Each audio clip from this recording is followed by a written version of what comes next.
ونؤمن به ونتوكل عليه ونعوذ بالله من شرور أنفسنا ومن سيئات أعمالنا من يهده الله فلا مضل له ومن يضلل فلا هادي له وأشهد أن لا إله إلا الله وحده لا شريك له وأشهد أن محمدا عبده ورسوله أما بعد لقد قال الله تعالى في محكم التنزيل العليم والفرقان المجيد أعوذ بالله من الشيطان الرجيم بسم الله الرحمن الرحيم يا أيها الناس اتقوا ربكم الذي خلقكم من نفس واحدة وخلق منها زوجها وبث منهما رجالا كثيرا ونساء واتقوا الله الذي تساءلون به والأرحام إن الله كان عليكم رقيبا يا أيها الذين آمنوا اتقوا الله قولوا قولا سديدا ويصلح لكم أعمالكم ويغفر لكم ذنوبكم ومن يطع الله ورسوله فقد فاز فوزا عظيما يا أيها الذين آمنوا اتقوا الله حق تقاته ولا تموتن إلا وأنتم مسلمون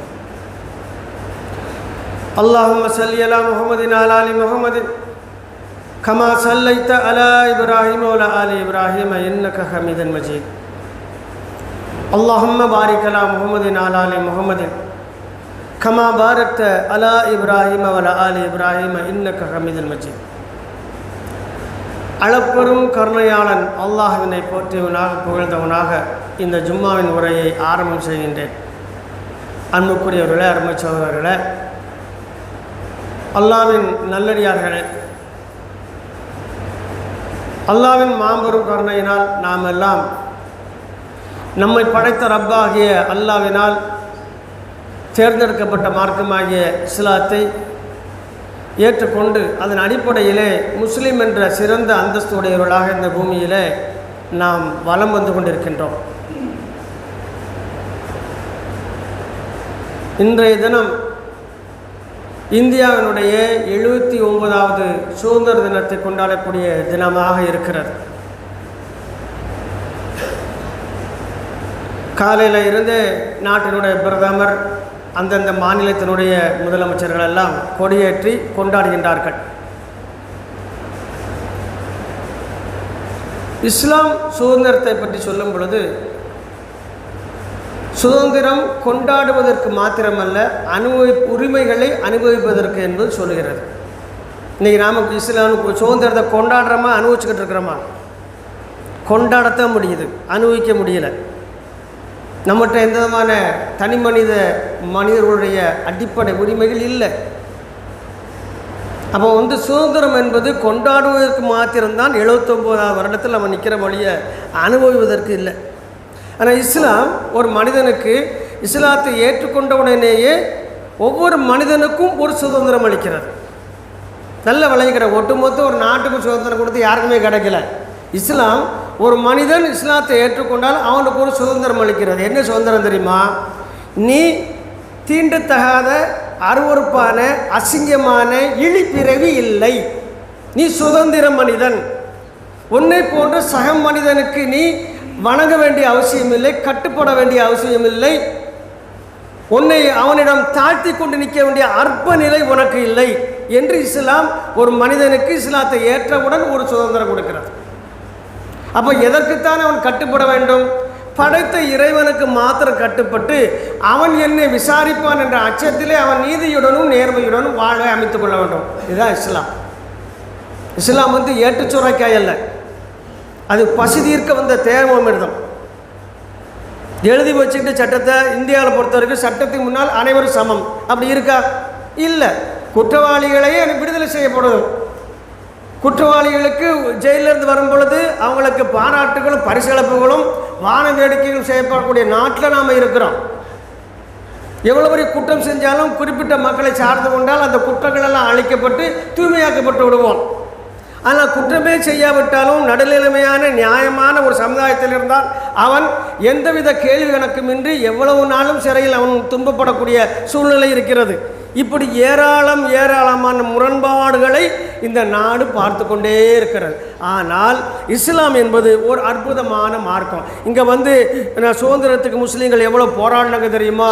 பாம்பேயில் இருக்க கல்வெட்டில் முஸ்லீம்கள் தியாகம் எவ்வளோ பேர் இருக்குமா, இதெல்லாம் எல்லாருக்கும் தெரியும். இதை சொல்லிக்கிட்டு இருக்க வேண்டாம். இஸ்லாத்தில் என்ன சுதந்திரம் என்பதை தான் படிக்கணும். ஏன்னா முஸ்லீம்களுக்கு அது இல்லை தெரியலை.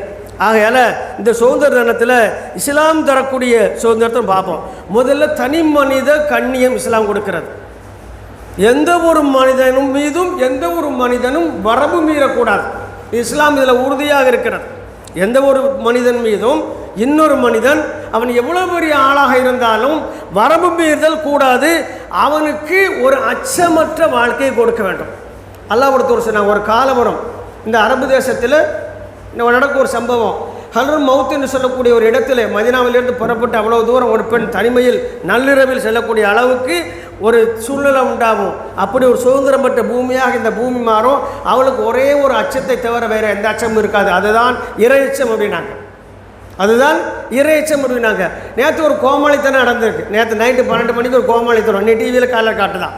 ஒரு 10-300 பொம்பளைகள் ஒன்று போல் பேண்ட் ஷர்ட்லாம் போட்டு சேலையெல்லாம் கட்டி நைட்டில் மார்ச் போகிறாங்க. 12 மணிக்கு சுற்றி நின்று ஷூட்டிங் எடுத்து பார்த்தீங்களா? இந்தியா நள்ளிரவு 12 மணிக்கு பெண்கள் நடமாடக்கூடிய அளவுக்கு அச்சமற்றாகிவிட்டது. நீ இன்னைக்கு மவளை ராத்திரி ஒத்தையில் போ, நீ வீட்டுக்கு போறியா மார்ச் வரைக்கும் போறியான்னு தெரியும். நேற்று 300 பேரை கூட்டமாக போய்கிட்டு ஷூட்டிங் எடுத்துக்கிட்டு சொல்லுதா என்ன சொல்கிறாப்புல, அச்சமற்ற நிலை வந்து விட்டது. பெண்களை நள்ளிரவில் கொண்டாடுறாங்க.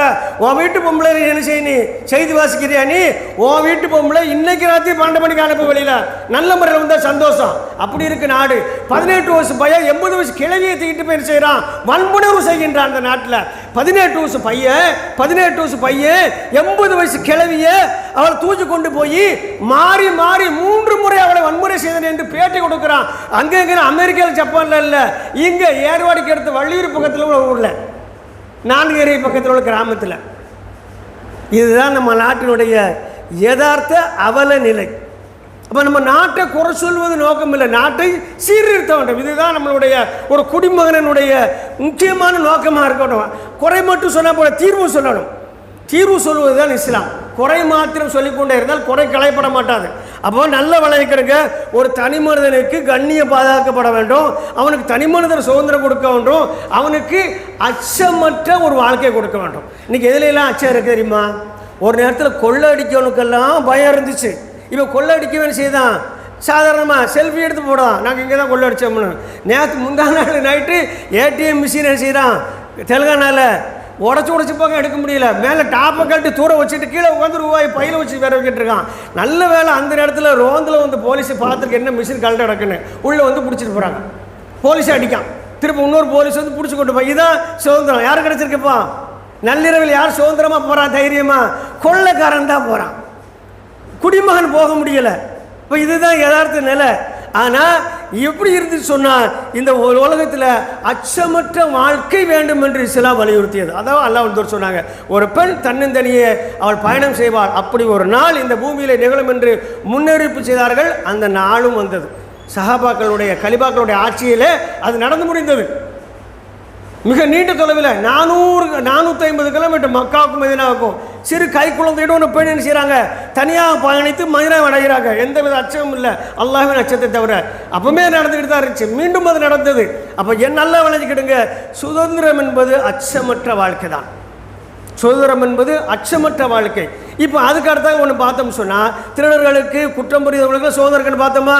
இப்போ இன்னொன்று, நமக்கு சாதாரண ஒரு மனிதனுக்கு ஒரு பணத்தை சம்பாத்தியம் பண்ணதாமனா அவன் வரி ஏய்ப்பு செய்து விட்டான்னு சொல்லி என்ன செய்கிறாங்க, அவனை பயங்கரமான முறையில் அவனை வந்து ரைடு பண்ணி அவனை சிறையிலலாம் அடைக்கிறாங்க. இஸ்லாம் இதை வந்து எப்படி பார்க்கணும்னு சொன்னால், இஸ்லாம் வந்து நீ சம்பாத்தியம் பண்ணி அந்த பணம் உனக்கு தான்ப்பா, நீ சம்பாத்தியம் பண்ண பணம் உனக்கு தான். நீ என்ன செய், பட செய்கிறவனுக்கு பயது, நீ முஸ்லீமாக இருந்தீங்கன்னா ஒரு 2.5% மட்டும் என்ன செய்கிற ஜக்காத்தாக கொடுத்துரு போதும், மற்றதெல்லாம் உனக்கு தான். நீ 28%, 35%, 48%, 50%லாம் நீ என்ன செய்ய வேண்டாம், வரி கட்ட வேண்டாம். நீ அளவுக்கு மீறி வரி போடும்போது தான் நீ திருட்டுத்தனம் பண்ணுத. இல்லை, அப்படிலாம் இல்லை. நீ இறைவனுக்கு பயந்து 2% வரி மட்டும் கொடுத்துரு. ஒருவேளை நீ அதையும் கொடுக்க மறுத்தால் நீ இஸ்லாத்தில் இருப்பதற்கான அடிப்படை தகுதி இழந்துருவ. முடிஞ்சு வச்சு. எவ்வளோ அழகான சட்டம் பாருங்க, ஒரு மனிதன் சக்காத்து கொடுக்க மறுக்கிறான், ஆனால் தொழுகிறான், நோன்பு வைக்கான், ஹஜ் பண்ணுதான், சக்காத்து கொடுக்க மாட்டேன் என்ற முடிவுக்கு வரும்பொழுது அவன் இஸ்லாத்தை விட்டு வெளியே போயிடுவான். ஆட்டோமேட்டிக்காக அவனுடைய உரிமை என்ன செஞ்சிடும், கேன்சல் ஆகிடும். எவ்வளோ அற்புதமான மார்க்கம். அப்போ என்ன செய்வான், 2% சந்தோஷமாக கொண்டு மனுஷன் செய்கிறான், கொடுக்குறான். இன்றைக்கி சவுதி அரேபியாவில் சக்காத்தை கலெக்ட் பண்ணுறதுக்கு மிகப்பெரிய ஆஃபீஸுகள்லாம் இருக்குது, மிகப்பெரிய ஆஃபீஸுகள் இருக்குது. இதில் பெரிய வேடிக்கை என்ன தெரியுமா, அந்த சக்காத்துகளை கலெக்ட் பண்ணி அரசாங்கம் என்ன பண்ணோம், மக்களுக்கு திரும்ப கொடுக்கு. அது எப்படி கண்ணால் பார்க்கலாம்னா, ஜக்காத்தை கொடுக்குறவங்க காரில் வந்து கவுண்டர் இருக்குது, கொடுத்து ரசீது வாங்கிட்டு போவாங்க. அப்புறம் ஒவ்வொரு குடும்பத்துக்கும் ஜக்காத்து போடுறதுக்கான அவங்களுக்கான தகவல் போயிடும், அவங்களும் காரில் வந்து ஜக்காத்தை வாங்கிட்டு போகிறாங்க. அங்கே வந்து வாகனம் என்ன இல்லை, வாகனம் வச்சுருந்தா பணக்காரங்க அர்த்தம் இல்லை, வாகனம் அடிப்படை விஷயத்தில் ஒன்றாக்கிட்டாங்க. நீங்கள் வந்து பள்ளிவாசலில் பிச்சை எடுக்க வருவாங்க பெண்கள், எதில் வருவாங்க தெரியுமா, வாடகை லெமோசின் வாடகை காரில் வந்து இறங்கி அவங்க அந்த தர்மத்தை வாங்கிக்கிட்டு திரும்ப ரோட்டில் கை தட்டுவாங்க, போகிற வண்டி இருக்கும் ஏறி போயிடுவாங்க. இப்படிதான் தான் அந்த சுதந்திர பூமி. சுதந்திர பூமிக்கு இதெல்லாம் அடையாளம். வரி பிரச்சனை இல்லை. இப்போ தான் என்ன செஞ்சிட்டாங்க, முகமது பின் சல்மான் அவர் கொண்டு வந்து என்ன செஞ்சார், கூடாத சகவாசம் கேடாய் முடியும் மாதிரி இஸ்ரேல் கூட படை புறவி மற்ற வந்து அரக்கிற்க கூட எல்லாம் பழகி போல என்ன பண்ணிட்டார், கடைசியில் எல்லா பொருட்கள் மீதும் 15% ஜிஎஸ்டி விதிச்சிருக்கிறாங்க. இப்போ சவுதி அரேபியாவில் அங்கே பில் இல்லாமல் ஒரு ரூபா சாமான் கூட வாங்க முடியாது. ஒரு ரூபா சாமான் கூட பில் இல்லாமல் வாங்க முடியாது. அந்த நாடு சிஸ்டத்தை பாருங்கள். நீங்கள் பில்லுக்கு ஜாமான் ஒரு 5 ரூபாய்க்கு ஒரு ஜாமான் வாங்குறீங்க, பில் அடித்து தந்துடுவான். நீங்கள் கொடுக்குறது 5.75, 5 ரியாலும் 75 ஹலாலும் கொடுக்கணும். நீங்கள் 6 ஹலாலாக கொடுத்தீங்கன்னா உங்களுக்கு 25 ஹலாலாக கையில் திருப்பி தரப்படும். பெரிய சூப்பர் மாலில் நான் ஜாமான் வாங்கிட்டு வரேன், எனக்கு மிச்சம் வந்து 70 நான் கொடுத்த பணத்தில் 1 ரியாலும் 25 ஹலாலும் மிச்சம். அவங்க தேடி கவுண்டரில் 1 ரியால் காயின்ஸும் 25 ஹலால காயின்ஸும் திருப்பி தந்தாங்க எனக்கு. இந்த நாடு எல்லா வகையிலையும் பாருங்கள் தனித்தன்மையை கொண்டிருக்கிற நாடு. நாடுகளை விட இஸ்லாத்தை பின்பற்றக்கூடிய நாடு. அப்போ வரி விதித்ததில் கூட அவங்க என்ன செய்தாங்க, இன்றைக்கி வேற ஒரு நபர்களை பார்த்து நீ வரி விதித்தாங்க. இஸ்லாத்தில் என்ன இல்லை, வரி கிடையாது. அதுக்கு அர்த்தங்களை பார்த்தீங்கன்னு சொன்னால் இஸ்லாம் தரக்கூடிய சிறப்பு அம்சங்கள் என்னமெல்லாம் பாருங்கள், வரிசையாக சொல்லிகிட்டே போகலாம். என்ன தெரியுமா, நீதி விஷயத்தில் அல்லாஹ்வோட தூர் சொல்கிறாங்க, காலம் தாமதிக்கப்பட்ட தீர்ப்பு நீதி மறுப்பாகும். காலம் தாமதிக்கப்பட்ட தீர்ப்பு நீதி மறுப்பாகும். இன்றைக்கி இந்தியாவில் 30 வருஷம் சிறையில் வாடக்கூடிய ஒரு மனிதன், அதுக்கப்புறம் இவருக்கு எதிரான எந்த எவிடன்ஸும் இல்லை, இவர் என்ன செஞ்சிடலாம், ரிலீஸ் பண்ணிடலாம். நிறைய பேர் வெளியில் வராங்க, குறிப்பாக முஸ்லீம்கள் வராங்க, எந்த வருமான இதில் குற்றமும் செயல் அப்படின்னு. 30 வருட வாழ்க்கையை சிறையில் கழித்தது யார் கொடுப்பான்? இதை பற்றி எந்த ஊடகமும் பேசாது. உன்னை கொண்டு 2 ராத்திரி வச்சா தாங்குவியா? அப்போ ஒரு மனிதனுடைய வாழ்க்கையில் 30 வருடம் 25 வருடம் 20 வருடம் என்பது களவாடப்படுகிறது. நீ ஓட்டுக்கு சொல்கிறாங்க ஓட்டு களவாடிடுச்சுன்னு, உரிமைகளே களவாடப்பட்டு விட்டது. ஒரு மனிதனுடைய வாழ்க்கையே களவாடப்பட்டு கொண்டிருக்கிறது. அதையெல்லாம் கண்டிக்காதனால இன்றைக்கி எங்கே வந்துட்டோம், வாக்குரிமையே திருடு என்று சொல்லக்கூடிய அளவுக்கு மிகப்பெரிய ஒரு பிரச்சாரங்கள் எடுக்கக்கூடிய சூழ்நிலைக்கு இந்த நாடு தள்ளப்பட்டிருக்கிறது. அதனால் சுதந்திரம் என்பது மூவர்ண கொடியை வெளியில் காட்டுறதில்லை, இதயத்தில் ஏந்த ஒன்று. இஸ்லாமாகத்தான் சொல்லி எந்த நாட்டில் இருக்கையோ நீ அந்த நாட்டுக்கு விசுவாசம் இரு, அந்த நாட்டுக்கு உயிரை கொடுத்தாலே ஷஹீத். அது இஸ்லாமிய நாடாக இருக்க வேண்டிய அவசியம் இல்லை. ஒரு நாட்டுக்காக ஒரு மண்ணுக்காக ஒருவன் போராடி போரில் அவன் இறந்து விட்டால் அவனுக்கு ஷஹீத் அந்தஸ்து என்று இஸ்லாம் கூறுகிறது. மண்ணுக்காக போராடலாம், தவறில்லை. அந்த சூழல் இன்னைக்கு இருக்கா நமக்கு? அப்போ நல்ல விளைக்கிறதுக்கு காலம் தாமதிக்கப்பட்ட தீர்ப்பு நீதி மறுப்பாகும் என்று அல்லாஹ்வின் தூதர் சொன்னாங்க. நீதி எந்த அளவுக்கு சிறந்த நீதினு பாருங்கள். பொதுவாக நம்ம வந்து நீதி சொல்லும்போது என்னென்னா, ஆளுங்கட்சி எதிர்கட்சி, நம்ம ஊர் வெளியூர், வேண்டவர் வேண்டாவர், பதவியில் இருக்கவர் இல்லாத இதெல்லாம் அனுசரித்து தான் என்ன செய்யும், வாதாட்டங்கள்லாம் நடக்கும், சாட்சிகள் மறுக்கப்படும், சாட்சிகள் மறைக்கப்படும், புதிய சாட்சிகள் கொண்டு வரப்படும், சாட்சி புரளி ஏற்படும், நிறைய இருக்கும் விஷயம். ஆனால் அல்லாஹ்வுடைய தூதர் வாழும் பொழுது அவங்களுக்கு நேரடி எதிரி யார் தெரியுமா? மதீனாவில் மக்காவில் இருக்கும்போது காஃபிர்கள், மக்கத்து காஃபிர்கள். மதீனாவுக்கு வந்தப்பறம் அவங்க எதிரி யார்? யூதர்கள். ஆனால் யூதர்களுக்குள் பிரச்சனை வந்துட்டால் வழக்கை யார்கிட்ட கொண்டு போவாங்க தெரியுமா? அல்லாஹ்வின் தூதர் இடத்துல கொண்டு போவாங்க. இதுதான் அவங்க நீதி செலுத்துகிறாங்கிறதுக்கு மிகப்பெரிய அடையாளம். எதிரிகளே நம்பக்கூடிய அளவுக்கு அல்லாஹ்வின் தூதருடைய நீதி இருந்தது. ஒரு நீதி சம்பந்தப்பட்ட ஒரு சம்பவம் இருக்கிறது, அடிக்கடி கேள்விப்பட்டு போகிறதால் இப்போ ஞாபகத்தில் வைத்துக்கொள்ள வேண்டும். ஒரு முஸ்லீமும் ஒரு யூதருக்கும் ஒரு இட பிரச்சனை வருது. இருவரும் நினைச்சாங்க அந்த இடத்துக்கு தகராறு பண்ணிக்கிட்டு இருக்கப்போ அந்த முஸ்லீம் அந்த யூதரை பார்த்து கேட்காரு, இப்போ நம்ம நமக்குள்ளே பேசிக்கிட்டு இருந்தால் தீர்ந்து போகாது, என்ன செய்யலாம் அப்படின்னு. அப்போ அவர் சொன்னார், உங்களுடைய நபிகிட்டே போவோம். சொல்கிறது யார்? யூதர். நல்லா கவனிக்க வேண்டிய இடம் இது. உங்களுடைய நபிகிட்டே போவோம், அவருடைய தீர்ப்பை நான் ஏற்றுக்கொள்ளினார். இருவரும் அல்லாஹ் தூதர் இடத்துல போகிறாங்க. அல்லாஹ் வந்து இருவரை வைத்து இடங்களுக்கான ஆதாரங்கள் யார்கிட்ட இருக்குது, நீங்கள் யாருக்குரியது என்பதெல்லாம் தீர்ப்பு பார்த்துட்டு கடைசியில் ஒரு தீர்ப்பு சொல்கிறாங்க. அந்த இடம் அந்த யூதருக்குத்தான் இருப்பதற்கு நியாயம் இருக்கிறதுனால இந்த இடத்துல என்ன செய்தேன், யூதருக்கே கொடுக்குறேன்னு சொல்லி தீர்ப்பு அளிச்சிட்டாங்க.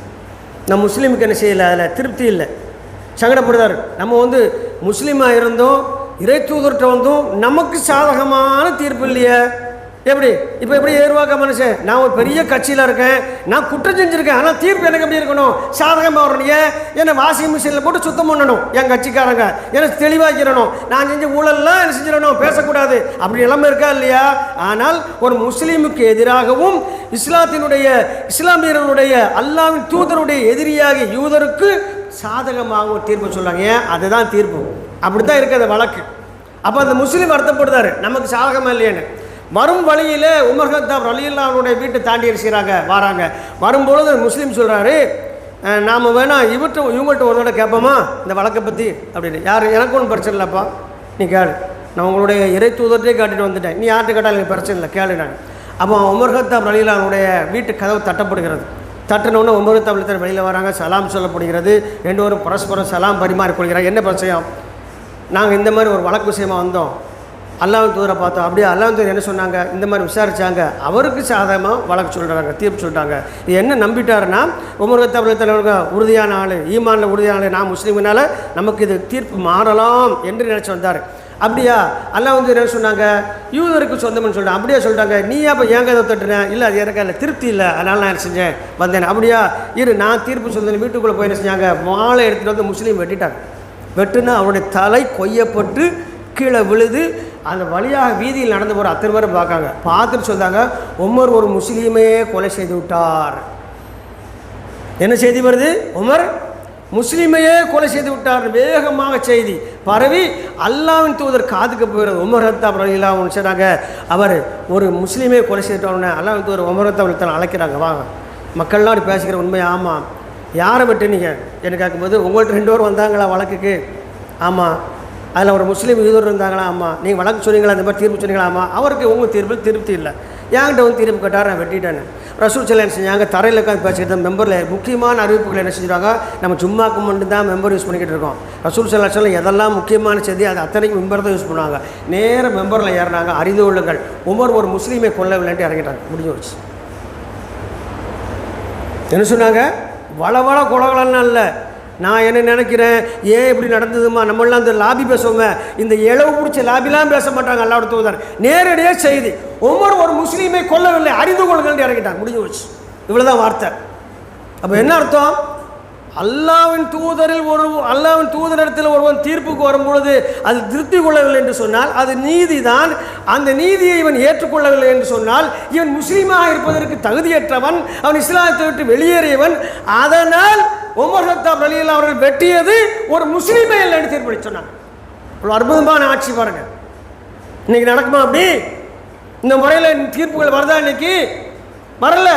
அப்போ சுதந்திரம் என்பது எதுலாம் இருக்கணும், பொருளாதார சுதந்திரம் இருக்கணும், பேச்சுரிமையில் சுதந்திரம் இருக்கணும், எழுத்துரிமை சுதந்திரம் இருக்கணும், வரம்பு மீறாமல் இருப்பதில் சுதந்திரம் இருக்கணும், நீதியை நிலைநாட்டுவதில் சுதந்திரம் இருக்க வேண்டும், பெண்களுக்கு தனி சுதந்திரம் இருக்க வேண்டும்.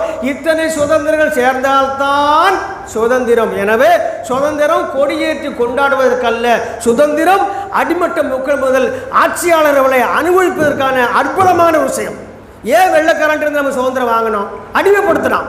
இப்போ எல்லாரும் அடிமைத்தான் இருக்கோம், எல்லாரும் அடிமைத்தான் இருக்கோம். ஜாதியின் பெயரால், மதத்தின் பெயரால், பிளவுகளின் பெயரால், பிரிவுகளின் பெயரால், மொழியின் பெயரால், மாநில வாரியாக அடிமையாகத்தான் இருந்து கொண்டிருக்கின்றோம். எனவே சுதந்திரம் என்பது கொடியேற்றுவதில் தான் நாம் இன்னும் பார்த்துக்கிட்டு இருக்கோம், இன்னும் முழுமையாக அனுபவிக்கல. ஆனால் இஸ்லாம் என்பது ஒவ்வொரு சாமானியனுக்கும் செய்து அழகான ஒரு உரிமையை கொடுக்கிறது. எந்த அளவுக்குன்னு சொன்னால், உமர் கத்தாப் ரலியல்லாஹு ஆட்சிக்கு வராங்க. ஆட்சிக்கு வந்தோடனே மினிஸ்ட்ரி அமைக்கிறாங்க, அமைச்சரை அமைக்கிறாங்க. அமைச்சர்களெல்லாம் கூட்டு உட்கார வச்சுட்டு, நம்மளில் இப்போ அமைச்சர் என்ன செய்வாங்க, எல்லாருக்கும் கவர்மெண்ட் என்ன செய்யும், முதலமைச்சர் புது புது கார்லாம் வாங்கி கொடுப்பார். எல்லாம் கடந்த காலம் நடந்த உண்மை. ஸ்கார்பியோ வந்த புதுசில் ஒரு 13 அமைச்சருக்கு ஒரே நாளில் 13 ஸ்கார்பியோ முதலமைச்சர் ஃப்ரீயாக கொடுக்குறாரு. அவருடைய செலவில் இருந்து அவரோட கட்சியிலிருந்து எப்படிலாம் வச்சுக்கலாம் கொடுக்குறாரு, கண்ணியப்படுத்துறாரு. ஆனால் உமர் கத்தாப் ரலியல்லாஹு அன்ஹு சொன்னாங்க தெரியுமா, நீங்கள்லாம் யார், அமைச்சர்கள், உங்களை மக்கள் பார்க்கறதாக இருந்தால் நள்ளிரவு வந்தால் நீங்கள் பார்க்குற மாதிரி வீட்டை கதவை திறந்து வைங்க. நாங்கள் உங்களுக்கு வாசலில் யாரை வைக்கக்கூடாது, செக்யூரிட்டி போடக்கூடாது. நாங்கள் உங்களுக்கு செக்யூரிட்டி தேவைப்பட்டால் நீங்கள் நீதியை நிலைநாட்டவில்லை அர்த்தம். நாங்கள் இதை ஒரே ஒரு ஆள் இந்தியாவில் செஞ்சார். விபி சிங் என்ற முன்னாள் பிரதமர். விபி சிங் என்ற முன்னாள் பிரதமர் அவர் யாருனாலும் சரி பஞ்சாபுக்கு பொற்கோவிலுக்கு போகும்போது பயங்கரமாக செக்யூரிட்டியில் போவாங்க. ஏன், அதற்கு முன்னால் உள்ள கொலைகள்லாம் நடந்திருக்கு. அதனால் விபி சிங் என்ன பண்ணார், நான் போகிறேன், எனக்கு எந்த விதமான செக்யூரிட்டி வரக்கூடாது, என் டிரைவரும் நான் காரில் போகிறோம், அதில் என்னை கொன்னுட்டா கொல்லட்டும், நான் நல்லவன் நினச்சா என்னை விட்டுருனார். அன்றைக்கு நாடே வாய் விழுந்து ஆச்சரியமாக பார்த்தது விபி சிங் அவர்களை. ஆனால் அவ்வளோ நல்லவர் நம்ம நாட்டுக்கு தேவையா, கொஞ்ச நாள் தான் ஆட்சியில் இருந்தார், பொறுப்பில் கொஞ்ச நாள் தான் இருந்தார். அவரெலாம் நமக்கு என்ன இல்லை, செட் ஆக மாட்டார், அவர் நமக்கு வேண்டாம், ரிஜெக்ட் பண்ணிடுச்சு. உத்தமர்கள் தான் செய்யலாம், 5 வருஷம் 10 வருஷம் 15 வருஷம் இருக்கலாம், தொடர்ந்து இருக்கலாம். அவங்களாம் யார், பரிசுத்தமானவர்கள், அப்படிலாம் இருக்கலாம். அந்த மாதிரி ஆட்கள்லாம் நமக்கு தேவையில்லை. அப்படி ஒரு சூழ்நிலை இருக்குது. அடுத்து பார்த்தீங்கன்னு சொன்னால் அல்லாஹ் ஊருக்கு தமிழ் தலை செய்யமா ரோட்டில் நடந்து போகிறாங்க. அப்போ ஒரு வயசான ஒருத்தர் பிச்சை எடுத்துகிட்டு இருக்கிறார். இவங்க யாருன்னே தெரியாமல் இவங்கள்ட்ட கையேந்தார். அப்போ எப்படி இருப்பாங்க, இவங்க என்ன செய்ய மாட்டாங்க, நாட்டினுடைய அதிபர் எப்படி இருக்க மாட்டாங்க, ஜிகனா ட்ரெஸ் எல்லாம் போட மாட்டாங்க, வித்தியாசமான தலைப்பாகலாம் இருக்காது, முகத்துக்கு ரோஸ் பவுடர்லாம் கிடையாது, காலுக்கு கலர் ஷூலாம் கிடையாது, இப்படி தான் இருப்பாங்க, சாமானிய மக்களை போல இருப்பாங்க. அதனால் கையேந்திரோன்னு, நீங்கள் ஏன் கையேந்திரிங்க, எனக்கு ஆதரவு இல்லை, ஆதரவு எல்லாரும் கைவிடப்பட்டவன், நான் பிச்சை எடுத்தால் தான் சாப்பிட முடியும்.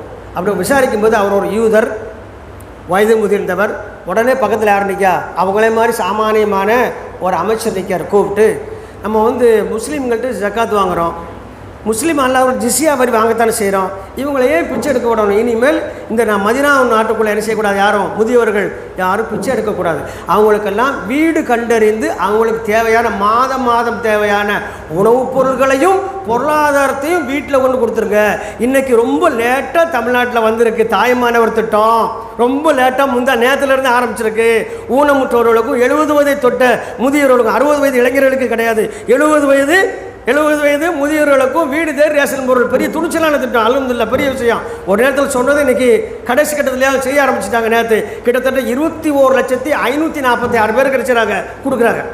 பெரிய விஷயம். இதனால ட்ராவலிங் செலவு 30 கோடி ஆகும், பரவாயில்ல கொடுப்போம், அவங்க கஷ்டப்பட வேண்டாம், நல்ல திட்டம். ஆனால் இந்த திட்டத்தை யார் நடைமுறைப்படுத்தினா, முதல்ல உமர் கத்தாப் ஆட்சி காலத்தில் கிபி 15லேயே வந்துடுச்சு, கிபி 15 கிட்டே வந்துடுச்சு. அவங்க இருக்கும்போது என்ன சொன்னாங்க, இவங்களுக்கு மாதிரி மக்களை போட்டு லிஸ்ட் எடுங்க, உடனடியாக எடுத்து என்ற லிஸ்ட்டு கொண்டு வாங்க, அவங்களுக்கு போகிற உணவுப் பொருள்களும் அவங்களுக்கு தேவையான உதவிகளையும் வீடு தேடி கொண்டு கொடுத்து விடுங்கன்னு சொன்னோடனே அந்த முதியவரை வீட்டுக்கு போய் வச்சு அவருக்கு மட்டும் அன்றே வழங்கப்படுது, அவர் வாசலில் கொண்டு உணவுப் பொருள் வைக்கப்படுது. அப்போ ஒரு விதவை பொண்ணு வீட்டில் கதவு தட்டுறாங்க, சிப்பாய்கள் கதவு தட்டுறாங்க, யார் வந்திருக்கா, நாங்கள் அரசாங்கத்தில் வந்திருக்கோம், என்ன உணர்ந்துருக்கீங்க, நீங்கள் விதவி என்று நாங்கள் கண்டறிந்தோம், உங்களுக்கு வருமானம் இல்லை என்பது தெரியும், குழந்தைகளோட கஷ்டப்படுதுன்னு தெரியும், ஆனால் நம்மளுடைய கலிபாரி செஞ்சார், அமீருல் மோமின் உங்களுக்கு உதவி தர சொன்னார் என்று சொல்லி அவங்களுக்கு தேவையான உணவு மூட்டையை வாசல் ஒன்று வச்சாங்க. அந்த அம்மா அல்லாஹ்வை புகழ்ந்து விட்டு அதை உள்ளே எடுத்துகிட்டு போகுது. சுப்ஹானல்லாஹ். இதுதான் சுதந்திர ஆட்சி, இதுதான் சுதந்திரம். எல்லோருக்கும் எல்லாமும் கிடைக்க வேணும், இதுதான் சுதந்திரம். குறிப்பிட்ட ஒரு அனுப்பதற்கு பேர் சுதந்திரம் அல்ல, இன்னைக்கு அப்படித்தான் இருக்கு. ஆகையால இஸ்லாம் தரக்கூடிய சுதந்திரம் என்பது இந்த நாட்டினுடைய முஸ்லீம் அல்லாதவர்கள், நமது நண்பர்கள், எதிரிகள் அனைவருக்கும் தேவை. எல்லாரும் மனிதர்கள், நல்லா வணக்கிடுங்க. நம்மளை கொல்ல வந்தால் அவன் யார் தான், அல்லாஹ்வுடைய அடியான் தான், அவன் மனிதன் தான். அவனுக்கும் காலமும் நேரம் வரும்போது ஞானம் பிறந்தால் திருந்துவான், அவனுக்கும் வாய்ப்பு கொடுக்க வேண்டும். நமக்கு சைத்தானை தவிர, சைத்தானை ஆராதிப்பவர்களை தவிர, சைத்தானுடைய கொள்கைகளை நிலைநாட்டுவர்கள் தவிர யாருமே எதிரி கிடையாது. மனிதர்கள் அனைவரும் நமக்கு நேசர்கள் தான். ஏனென்றால் எல்லோரையும் படைத்தது அல்லாஹ் ரப்பல் ஆலமீன் தான். அந்த அடிப்படையில் நாம் ஒவ்வொருவருக்கும் இஸ்லாத்தை எடுத்து சொல்ல வேணும். இப்படி ஒரு சூழ்நிலையை மக்கள் மத்தியில் நம்ம பிரச்சாரத்தில் கொண்டு போக வேண்டாமா? இதுதான் இஸ்லாம். நம்ம என்ன நினச்சிருக்கோம், இஸ்லாம்னா வெள்ளிக்கிழமை கறி சாப்பிடுறது, ரமலானில் கஞ்சி குடிக்கிறது, நோன்பு வைக்கிறது, மற்ற நேரம் தொலைக்கூட போக மாட்டோம், ஜும்மாவுக்கு லேட்டாக வந்து சும்மா பாலாக்குவோம், அப்படியே வந்தாலும் முன்னால் வந்து உட்கார மாட்டோம், இடம் கிடைச்சாலும் பின்னால் தான் உட்காருவோம், இப்படி தான் நம்ம இருக்கிறோம். ஆனால் இஸ்லாம் இதையெல்லாம் சொல்லித்தரல. இதெல்லாம் நம்மளை கண்டுபிடிச்சது. இது நம்ம கண்டுபிடிச்ச மாயை, லாபி, சைத்தானோட சூழ்ச்சிவல. இஸ்லாம் என்பது எல்லோருக்கும் எல்லாம் கிடைக்க வேண்டும் என்ற அற்புதமான நெறிமுறையை நடைமுறைப்படுத்தி காட்டியதுதான் இஸ்லாம். அந்த இஸ்லாம் இந்த பூமியில நிலைநாட்டப்பட்டு விட்டால் மக்கள்களில் ஒவ்வொருவரும் அடிமட்ட தொண்டனில் இருந்து அடிமட்ட சாமானில் இருந்து உயர்மட்டத்தில் இருக்கிற வரைக்கும் அத்தனை பேரும் பாதுகாப்பு வருவார்கள், தனிமனித சோதனை கிடைக்கும். இதுதான் உண்மையான இஸ்லாம் என்பதை இந்த நேரத்தில் நாம் நிச்சயமாக நம் மனதில் கொள்ள வேண்டும். ஆகையால் அன்புக்குரியவர்களே, இஸ்லாம் என்பது நாம் நினைக்கும் போது சடங்கு சம்பிரதாயங்கள் நிறைந்த ஒரு சாதாரணமான ஒரு விஷயம் கிடையாது. இஸ்லாம் என்பது வாழ்வியல் நெறிமுறை. எல்லாவற்றிற்கும் சட்டங்கள் இருக்கிறது. அது அல்லாஹ்வும் அல்லாஹ்வின் தூதரும் வகுத்த சட்டம். அறிஞர்கள் எல்லாம் மேடை போட்டு உட்கார்ந்து அவங்களெல்லாம் பல நாள் ஆய்வு செய்த சட்டம் இல்லை. குர்ஆனில் இருக்கக்கூடிய சட்டம், ஹதீஸில் இருக்கக்கூடிய சட்டம் யார் கொண்டு வந்தது? அல்லாஹ் நேரடியாகவும் அல்லாஹ்வின் அனுமதியின் பேரில் அல்லாஹ்வின் தூதர் மூலமாக வந்த சட்டங்கள் தான் இஸ்லாமிய சட்டங்கள் ஒழிய எந்த மன்னரும் கொண்டு வந்த சட்டம் இல்லை. உதாரணத்துக்கு ஒன்றை சொல்லி நான் முதல்வரை நிறைவு செய்கின்றேன். ஒரு முறை ஜும்மா மெம்பரில் நிற்கின்ற கொண்டு இருக்கும் பொழுது அவங்கள்ட்ட ஒரு கம்ப்ளைண்ட் வந்துச்சு. அவங்கள்ட்ட ஒரு கம்ப்ளைண்ட் வருது, அமீருல் மூமினே உங்கள் ஆட்சி காலத்தில் எல்லாம் சிறப்பாக இருக்குது, ஆனால் நாங்கள்லாம் ரொம்ப கஷ்டப்படுதோம். ஜும்மாவுக்கு முன்னால் ஒரு சில இளைஞர் கூட்டம் சந்திக்க, என்னப்பா உங்களுக்கு பிரச்சனை? எங்களுக்கு வயசாகிக்கிட்டே போகுது, எங்களுக்கெல்லாம் வயசாகிக்கிட்டே போகுது, கல்யாணம் முடிக்க முடியலை. பொம்பளைகிட்ட போனால் என்ன செய்கிறாங்க, மகருங்க பேரில் எக்கச்சக்கமாக கேட்குறாங்க, எங்களால் கொடுக்க முடியலை. நாங்கள் என்ன செய்கிறோம், முதிர் காளையர்களாக இருக்கோம், கன்னிகளையாக இருக்கிறோம் சொல்கிறாங்க. நாங்கள் கல்யாணம் முடிக்க முடியலை. இஸ்லாத்தில் என்ன செய்ய முடியாது, விபச்சாரம் பண்ண முடியாது, தண்டனை இருக்குது, எங்களால் கல்யாணம் முடிக்க முடியல, மகரை வச்ச பெண்கள் எல்லாம் எங்களை பாடப்படுத்துகிறான்னு சொன்னோன்னே உமருக்கு அப்படி இல்லாமல் பயங்கரமான கோபம் வந்துருச்சு. அப்படிங்க சும்மாவே மகரை பற்றி தான் பேசுகிறாங்க. ஜும்மா மேடையில் ஏறியாச்சு. ஜும்மா மேடையில் ஏறி பெண்கள் எல்லாம் வரம்பு மீறி செல்கின்றீர்கள், அல்லாஹ்வை அஞ்சு கொள்ளும் பெண்களை கடுமையாக ஆச்சரிச்சுட்டு இனிமேல் மகரு அதிகபட்சமாக இவ்வளவுதான் வாங்குவோம் என்று ஒரு தொகையை செய்கிறாங்க. 1000 திருகமோ தினாரோ ஏதோ ஒரு சொல்லி என்ன செய்கிறாங்க, இதுதான், இதை தாண்டி யாரும் கேட்கக்கூடாது என்று சொன்னாங்க. இது சொல்லி முடித்த உடனே ஜும்மாவுள்ள இடத்திலேயே ஒரு வயதான பெண்மணி எழுந்திருச்சு, அமீருல் மூமினே ஜும்மாவில் நடக்க சம்பவம் கேட்குறேன்னு தப்பாக நினைக்காதீங்க, இந்த உரிமை உங்களுக்கு யார் தந்தது? இவ்வளோதான் மகர் நிர்ணயம் பண்ணியலை, இந்த உரிமை உங்களுக்கு யார் தந்தது? அல்லாவும் அல்லாவும் தூதருமா? குர்ஆனில் அப்படி வசனம் இருக்கான்னு சொன்ன உடனே அப்படியே அமைதியாயிட்டாங்க. உடனே அந்த மேடையில் நான் உச்சவரம்பாக மகருக்கு சொன்ன தொகையை மனுஷரை வாபஸ் வாங்குகின்றேன், திரும்ப பெற்றுக்கொள்கின்றேன். பெண்களாக பார்த்து ஆண்கள் நிலைமை செய்ய மனசில் வச்சு அவங்கள்ட்ட கொஞ்சம் நியாயமான முறையில் மகர் கேளுங்க, அக்கிரமம் பண்ணாதீங்க, வரம்புறான்னு சொல்லி சும்மானுடைய முதல் வரை 2வது வரை முடிச்சுட்டு இறங்கிட்டான். கேட்டது யார்? ஜும்மாவுக்கு வந்த ஒரு வயசான அம்மா. யார்கிட்ட கேட்டாங்க? நாட்டினுடைய அதிபர்கிட்ட. நாட்டினுடைய அதிபர்கிட்ட சொல்கிறாங்க, உங்களுக்கு இந்த அதிகாரம் யார் தந்தது? இன்றைக்கி என்னது, எதை பற்றி கேட்டாலும் நாங்கள் பதில் சொல்ல மாட்டோம், எதையும் தர மாட்டோம், நீங்கள் சட்டமெல்லாம் உங்களுக்கு எங்களுக்கெல்லாம் சொல்லக்கூடிய நாட்டில் இருக்கிறோம். ஆனால் அவர் செஞ்சார், அந்த இடத்துலையே மன்னிப்பு கோருகிறார். நான் ஆண்களுடைய நிலையை மனதில் வைத்து இப்படி பேசுகிறேன் ஒழிய எனக்கு வரவு மீற வேண்டும் என்ற எண்ணம் இல்லை.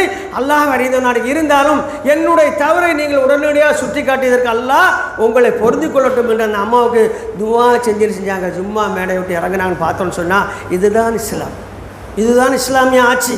இங்கு எல்லோரும் சமம், சட்டத்திற்கு முன்னால் சமம், அனைவரும் சமம், அனைவரும் மனிதர்கள், உரிமைகள் மதிக்கப்படும், உணர்வுகள் மதிக்கப்படும், இழிவுபடுத்தப்பட மாட்டாது. இதுதான் இஸ்லாம் தரக்கூடிய சோதனை என்பதை மீண்டும் மீண்டும் பதிவு செய்தவனாக முதல் உரை நிறைவு செய்கின்றேன். வாஹிர தௌவானா அல்ஹம்துலில்லாஹி ரப்பில் ஆலமீன். அஸ்ஸலாமு அலைக்கும் வரஹ்மத்துல்லாஹி வபரகாத்துஹு.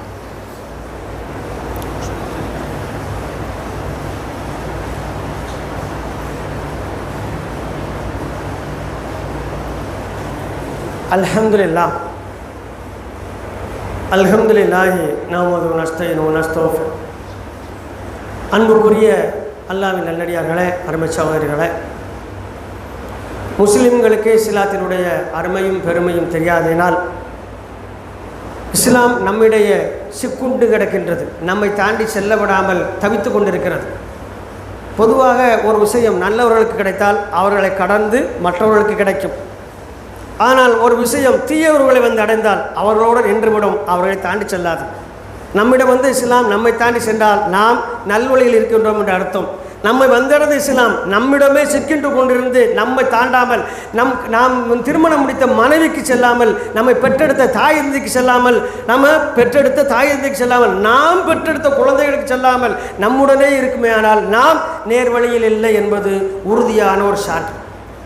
அப்போ நாம் நல்ல வழியில் தான் இருக்கோம். நல்லவங்களுக்கு என்ன அடையாளம்? இஸ்லாம் என்கிட்ட வந்தால் நான் அனுபவிக்கணும், பிறருக்கு அனுபவிச்சு கொடுக்கணும். இதுதான் சிறந்த ஒரு முன் உதாரணம். இப்போ அதில் நாம் இருக்கின்றோமா என்று நாம் பார்க்க வேண்டும். அதில் நாம் இருக்கின்றோமா என்று பார்க்க வேண்டும். கடுமையான உமரத்த ஆட்சி காலத்தில் கடுமையாக ஏன் அவங்களே திரும்ப திரும்ப சொல்கிறோம்னா, அவங்களுடைய ஆட்சி காலத்தில் தான் அதிகமான சட்டங்கள் வடிவமைக்கப்பட்டுச்சு. மற்ற சகாபாக்கள் அப்படி செய்யலைன்னா வேறு சாதனைகள் புரிஞ்சிருக்கிறாங்க. ஆனால் அல்லாஹ்வின் தூதர் மறைவுக்கு பின்னால் மக்கள் எல்லாம் திகிலில் இருந்தாங்க, எப்படி நம்ம வந்து மக்களை கொண்டு போக போகிறோம் என்று. அப்போது அல்லாஹ்வின் தூதரால் காட்டப்பட்ட அவருடைய உற்ற தோழரான அபூபக்கர் சித்திக் அழைத்தால் அவங்க ஆட்சிக்கு வந்தாங்க. 2.5 வருடத்தில் அந்த குழப்பங்கள்லாம் சரி செஞ்சு அல்லாஹ்வின் தூதரெல்லாம் பரவாயில்ல, அவங்களுடைய வழிகாட்டுதலுக்கு என்று மக்களை திருப்திப்படுத்தி கொண்டு வரக்கூடிய சூழ்நிலையில் அவர்கள் மரணம். 3ஆவதாக உமர் கத்தாப் ரலியல்லாஹு அன்ஹு ஆட்சி காலம். அவர்கள் சரியாக 1 வருடமும் 6 மாதமும் 15 நாட்களும் அவருடைய ஆட்சி காலம். துல்லியமான கணக்கு. 1 வருடம் 6 மாதம், 10 வருடம் 6 மாதம் 15 நாள் என்ற சூழ்நிலையில் ஆட்சி. அந்த ஆட்சியில் தான் இஸ்லாமிய சட்டங்களெல்லாம் வடிவமைக்கப்பட்டு சீர் செய்யப்பட்டு மக்களிடத்தில் நேர்முறையாக நடைமுறைப்படுத்துறது வேகமாக. அதனால தான் சொன்னேன். அப்போ உமர் கத்தாப் ரலியல்லாஹு அன்ஹு வந்து ஆட்சியை 2 மற்றும் 3ஆவது இடத்துல கடுமையான பஞ்சம், மழை கிடையாது. 2 வருடம் மழை இல்லை, வானம் பொய்த்து விட்டது, பஞ்சமோ பஞ்சம், மக்களெல்லாம் பசி, கடுமையான பசி. புதுசாக ஆட்சிக்கு வந்திருக்கிறாங்க, கடுமையான பசி. அப்போ உமர் கத்தாப் ரலியல்லாஹு அன்ஹு இருக்கும் பொழுது அவங்களுக்கு வழக்கமான உணவு கொண்டாந்து வைக்கப்படுது சாப்பிடுவதற்கு. அப்போ கேட்டாங்க, இந்த உணவு எனக்கு வச்சுருக்கிற உணவு நாட்டு மக்களுக்கெல்லாம் கிடைக்கா அப்படின்னு கேட்குறாங்க.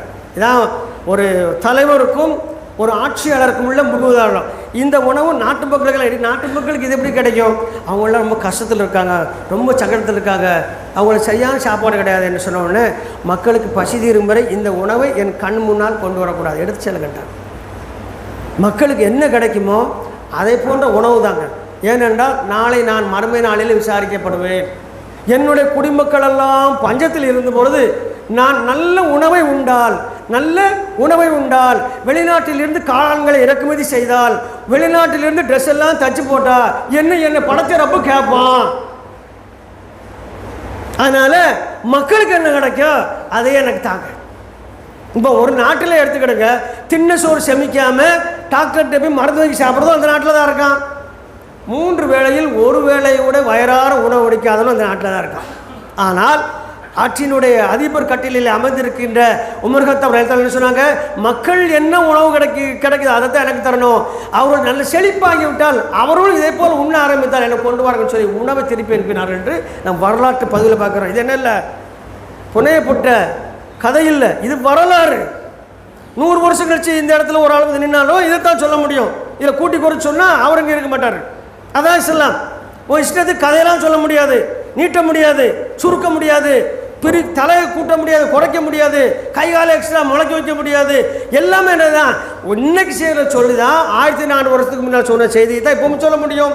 இன்னும் ஒரு 1400 வருஷத்தில் இதுதான் சொல்ல முடியும். சொந்த கருத்தை பகிர்வதற்கு இஸ்லாமிய மேடை, குறிப்பாக ஜும்மா மேடை எதல்ல, தகுந்ததல்ல, ஆகமாக்கப்பட்டதல்ல, உரிமை தரப்படலை, அந்த அதிகாரம் தரப்படலை. எனவே நீங்கள் உள்ளதை சொன்னால் போதும் என்பதற்காகத்தான் இந்த இடம் ஒழிய யாரையும் புகழவோ, யாரையும் இகழவோ, யாரையும் வந்து கடுமையாக சபிக்கவோ இந்த இடம் கிடையாது. எனவே இஸ்லாம் என்றால் என்ன என்பதை மக்களுக்கு தெளிவான முறையில் கொண்டு சேர்க்கிற வேலை மட்டும்தான் நமக்கு.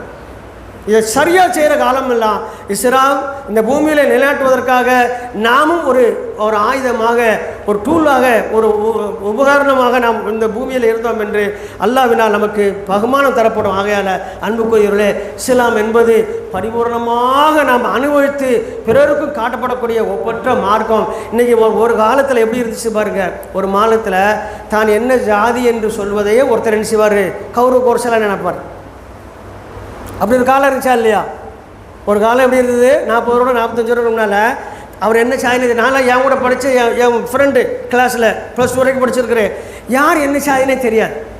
இன்றைக்கி எப்படி ஆகிப்போச்சு, இன்றைக்கி எப்படி ஆயிடுச்சு, தகுதியற்ற தலைவர்கள் எல்லாம் தலைமை தாங்கும் பொழுது படிக்க வேண்டிய வயசு பையங்க எப்படி வராங்க இன்றைக்கி கையில் தான் என்ன சாதி என்பதை கயிறுகள் மூலமாகவும் ஆடைகள் மூலமாக காட்டப்பட்டு கல்வி அமைச்சர் வந்து சொல்கிறாரு, அப்படிலாம் காட்டாதீங்கப்பா, அப்படிலாம் காட்டாதீங்க, தப்பு, நீங்கள் மாணவர்களாக இருந்து கொள்ளுங்கள், 8ஆம் கிளாஸ் போய் அறுவாள் எடுத்துகிட்டு போவாதீங்கப்பா, 11வது போய் என்ன செய்யாதீங்க, வெடிகுண்டு மாதிரி உள்ள வெடிகளை கொண்டு போய் வெடிக்க வச்சு பக்கத்தில் இருக்க மாணவனுடைய கைகாலெல்லாம் இழக்க வச்சிடாதேப்பா, இதெல்லாம் செய்யாம கெஞ்ச வேண்டிய சூழ்நிலை இருக்குது. ஏன் இந்த நிலைமை வந்து சரிம்மா, எல்லாருக்கும் பின்னால் நீ அவருடைய ஜாதியை கொண்டு அவங்களுக்கு என்ன செய்யப்பட்டது, ஒளிவூட்டுக்கு பதிலாக வெறிவூட்டப்பட்டது. நம்மளை கை வச்சா நம்ம ஜாதிக்காரன் வருவான். அப்போ மாணவர்கள், இன்றைய மாணவர்களாக நாளை யார், நாளைய அமைச்சர்கள், இன்றைய மாணவர்கள் தான் நாளைய முதலமைச்சர், இன்றைய மாணவர்கள் தான் நாளைய நாட்டு பிரதமர், இன்றைய மாணவர்கள் தான் நாட்டில் ஒவ்வொருடைய பெண்ணுக்கும் கண்ணியமான கணவன். அப்போ இந்த ரவுடி பெயர்களாக உருவாக்கிட்டு இருக்கானே, இவன் ஒரு பொண்ணுக்கு கணவனாக போன அவன் நிலைமை என்னாவும், ஒரு நாட்டுக்கு வந்து அமைச்சராக போன நிலைமை என்னாவும், ஒரு வார்டுக்கு கவுன்சிலராக போன நிலைமை என்னாவும், இதெல்லாம் கவலைக்குரிய இடமாக அரசியல் தலைவர் பார்க்கவும் வேண்டிய மொழியை ஜாதி ரீதியாக பார்க்கக்கூடாது. ஏனென்று சொன்னால் இஸ்லாம் அதனால தான் முதல்லையே ஒருத்தன் வருவான்.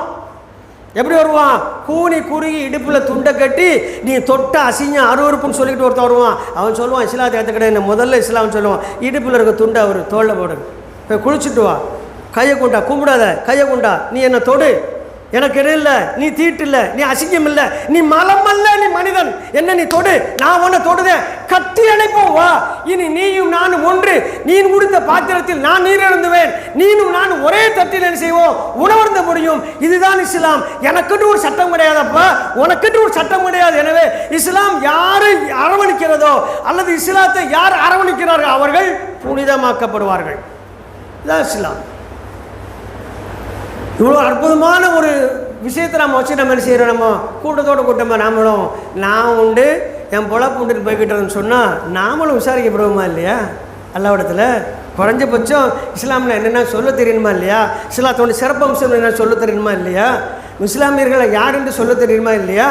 இது சொல்லாத விளைவு தான் நீங்கள் மாட்டிறைச்சியை வைத்திருக்கிறதுக்காக கொலை செய்யப்பட்டீர்கள். இது சொல்லாததோட விளைவு உங்களுக்கு நண்பனாக கூடியவனே உங்களுக்கு எதிரியாகி நீங்கள் மாட்டிறைச்சி வைத்திருக்கின்ற சொன்ன அடித்து கொலை செய்து ஓடும் ரயிலில் இருந்து தூக்கி வீசப்பட்டு கொண்டிருக்கிறேன்னு சொன்னால் நம்ம மேலே குற்றம் இருக்குது. இஸ்லாம் நமக்கு என்ன செய்யலை, நமக்கு தெரியலை. இஸ்லாம் நமக்கு தெரிஞ்சால் தான் சொல்ல முடியும், அதையும் சொல்லலை என்று சொன்னால் நாம் அந்த எதிர்வினைகளை ஏற்றுத்தான் ஆக வேண்டும்.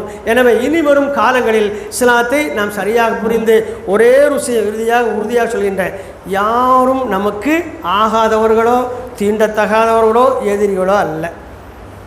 எல்லோரும் நம்மளுடைய சகோதரர்கள். எல்லோரும் யார் தான், ஆதம் அலைஹிஸ்ஸலாமுடைய பிள்ளைகள் தான். நூஹ் அலைஹிஸ்ஸலாமுடைய கப்பலில் இருந்தாங்கல்ல, கப்பலில் அந்த கப்பலில் இருந்த அந்த மூமின்களுடைய பிள்ளைகள் தான் நாம். இன்றைக்கி என்ன ஜாதியா என்ன கலரா எந்த நாட்டில் இருந்தாலும் சரி, அமெரிக்காவில் கருப்பர்கள் தாக்கப்பட்டு வெள்ளர்கள் உயர்வாக கவரப்பட்டாலும் சரி, வெள்ளையரும் கருப்பவரும் யார் தான், நூஹ் அலைஹிஸ்ஸலாமுடைய கப்பலில் இருந்தவங்க இவங்க மூதாதருடைய பிள்ளைகள் தான். அந்த மூதாதர்கள் யார், ஆதம் அலைஹிஸ்ஸலாம் பிள்ளைகள் தான். நாம் யார், ஆதம் அலைஹிஸ்ஸலாம் பிள்ளைகள் தான். நாம் குரங்கு பத்து குரங்கு பய பிள்ளைகள் இல்லை, நாம் யார், மனிதருக்கு பிறந்த மனித குழந்தைகள். எனவே ஆதம் அலைஹிஸ்ஸலாமுடைய குழந்தைகள் தான் அனைவரும். அந்த ஒரு அளவுகளை வைத்துக்கொண்டு எதிரியையும் நேசிக்கும் அற்புதமான ஒரு பண்பை கொண்டவர்களாக இருக்க வேண்டும். அவர்கள் செய்த தவறுகளை சுட்டி காட்ட வேண்டும் ஒழிய அவர்கள் முழுமையாக வெறுத்து விடக்கூடாது. ஏனென்று சொன்னால் நாளை அவர்கள் இஸ்லாத்திற்கு வந்து நம்மை விட சிறப்பாக இஸ்லாத்தை மக்களிடத்தில் கொண்டு சேர்க்கக்கூடிய மிக உயர்ந்த இடத்திற்கு உயர்த்தப்படுவார்கள். அதற்கும் உமர் கத்தாப் ரலியல்லாஹு அன்ஹு அவர்கள் தான் முன்னுதாரணம் இருக்கிற. அல்லாஹ் கொலை செய்ய வந்தவங்க தான் வீட்டை விட்டு கிளம்பப்போம். ஆனால் வீட்டுக்கு திரும்ப போகும்போது உயர்ந்த ஒரு அந்தஸ்துக்குள்ள ஒரு மும்மினாக மாறினார்கள். ஆகையால் அல்லாஹ் யாருக்கு நாடுகின்றானோ அவர்களுக்கு நேர்வழி காட்டுவான். நாம் செய்ய வேண்டியது எல்லோரிடத்தையும் நம்ம அன்றாட சந்திக்கிற மக்களிடத்தில் இஸ்லாத்தை சொல்லிட்டோமா, முடிந்த அளவு சொல்லிட்டோமா, கொஞ்சமாக சொல்லியிருக்கிறோமா என்று நம்மை நாம் கேள்வி கேட்க வேண்டும். எல்லோரும் வேஷத்துக்குரியவர்கள் தான், எல்லோரும் மனிதர்கள் தான், தவறு செய்யக்கூடியவர்கள் தான். நாம் அதில் வித்தியாசமாக இருந்து ஒரு முஸ்லீம் தவறு செய்ய மாட்டான் என்ற நல்ல ஒரு அபிப்பிராயத்தை மக்கள் மத்தியில் விதைக்கக்கூடிய சிறந்த முன்னுதாரண புருஷர்களாக நாமெல்லாம் இருக்க வேண்டும் என்று எனக்கும் உங்களுக்கும் நசிஹத் செய்வதனாக நான் 2வது உரை நிறைவு செய்கின்றேன். வாஹிர தௌபானா அல்ஹம்துலில்லாஹி ரப்பில் ஆலமீன். அஸ்ஸலாமு அலைக்கும் வரஹ்மத்துல்லாஹி வபரகாத்துஹு.